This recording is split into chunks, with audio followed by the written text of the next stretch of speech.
அனைவருக்கும் வணக்கம். ஸ்ரீமதே ராமானுஜாய நமக. அடியேன் சுதா விமலன், ஸ்ரீரங்கத்திலிருந்து உங்கள் ஏஎல்பி மாணவி. எனக்கு இந்த வாய்ப்பினை அளித்த எனது குரு பொதுவுடைமூர்த்தி அவர்களுக்கு எனது நன்றியை தெரிவித்துக் கொள்கிறேன். 108 திவ்ய தேசத்துல இது 4வது திவ்ய தேசம், ஆதி திருவல்லரை அப்படின்னு பேர். ஒரு ஆத்மா பாவ புண்ணிய கணக்குப்படி ஒரு பிறப்பு இறப்பு அப்படிங்கிறது இருக்கும்.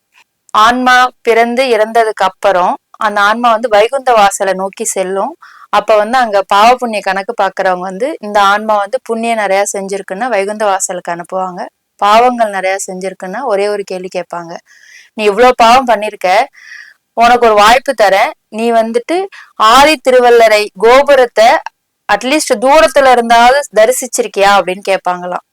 அவங்க அந்த ஆன்மா நான் பார்த்திருக்கேன் அப்படின்னு சொன்னா, தரிசிச்சிருக்கேன் அப்படின்னு சொன்னா உள்ள விடுவாங்களாம். இல்ல அப்படின்னா திருப்பி நீ அந்த பிறப்பு எடுத்து அந்த கோவிலை தரிசிச்சுட்டு வா அப்படின்னு சொல்லி அனுப்புவாங்களாம். இது ஒரு வரலாறு. இந்த கோவிலை மனசால நினைச்சாலோ அல்லது தரிசிச்சாலோ அந்த கோவிலோட பெயரை சொன்னாலோ முக்தி அளிக்கக்கூடிய ஒரு கோவில் தான் ஆதி திருவல்லரை. இந்த கோவில் மிகவும் பழமையான கோவில். 3700 வருஷங்களுக்கு முன்னாடியே இந்த கோவில் வைஷ்ணவ பெரியவர்களாக மங்களாசாசனம் பண்ணப்பட்டது. ஆதி திருவல்லரை அடுத்தது ஸ்ரீரங்கம் அப்படின்னு தான் சொல்லுவாங்க. ஸ்ரீரங்கத்துக்கு முன்னாடி இந்த கோவில் அப்படிங்கிறது ஒரு சொல் வழக்கு இருக்கு. இந்த கஷேத்திரத்துக்கு ஸ்வேதகிரி, நீலிகாவனம், வராகபுரி அப்படிங்கிற பேர்லாம் இருந்தாலும் திருமகள் கஷேத்திரம் அப்படிங்கிற ஒரு சிறப்பு பெயரும் உண்டு.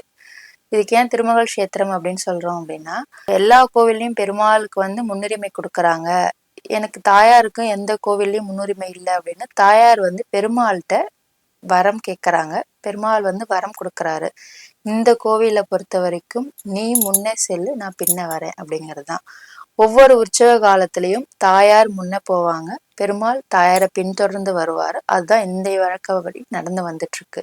உற்சவ காலத்துல திருவாராதனை முடிச்சு தாயார் சன்னதிக்கு போயிடுவாங்க. பெருமாள் வீதி உற்சவம் முடிச்சு திருப்பி வரும்போது நாழிகேட்டான் வாசல்ல பெருமாள் கிட்ட தாயார் போன நாழி என்ன ஆச்சு அப்படின்னு சொல்லி கேள்வி கேட்கறதா ஒரு ஐதீகம் உண்டு.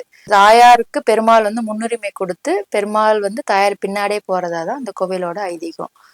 தாயாரோட பேர் பங்கஜவல்லி தாயார். பெருமாளோட பேர் புண்டரியாக்ஷ பெருமாள். அதாவது தமிழ்ல செந்தாமரை கண்ணன், தாமரை போன்ற கண்கள் உடையவர் அப்படின்னு பேரு. இந்த பெருமாளுக்கிட்ட பக்கத்துல சூரியனும் சந்திரனும் சாம்பரம் வீசுவாங்க. பக்கத்துல அதுக்கு கீழே நின்ற திருக்கோலத்துல ஆதிசேஷனும் கருடனும்.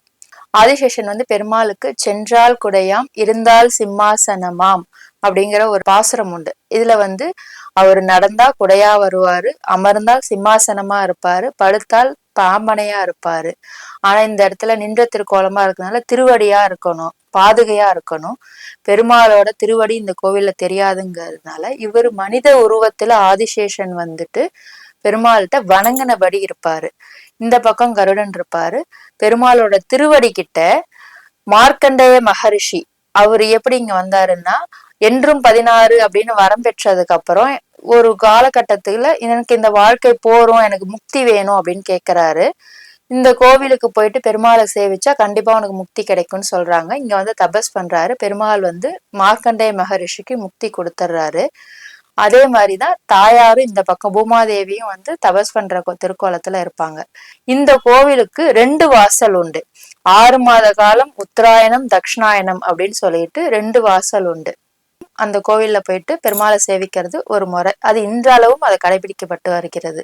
இந்த கோவில்ல ராமானுஜர் பசியா இருக்காருன்னு சொல்லிட்டு தாயார் தனக்கு அம்சிச்ச பிரசாதத்தை ராமானுஜருக்கு கொடுத்ததா ஒரு வரலாறு இருக்கு. இன்றளவும் அதே மாதிரி தாயாரோட அம்சிச்ச பிரசாதத்தை தான் ராமானுஜருக்கு கொண்டு போய் அம்சம் பண்றாங்க.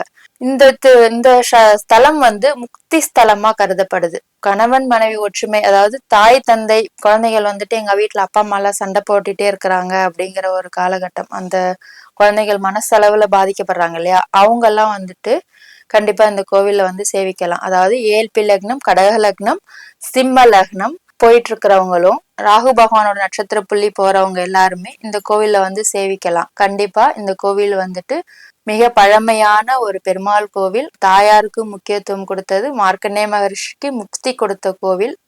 சந்திரன் சூரியனே இந்த கோவில்ல மனித உருவத்துல இருக்கிறதுனால கடக லக்னம் சிம்ம லக்னம் போயிட்டு இருக்கவங்க கண்டிப்பா இந்த கோயில்ல வந்து சேவிக்கணும்னு நான் கேட்டுக்கிறேன். அனைவருக்கும் நன்றி.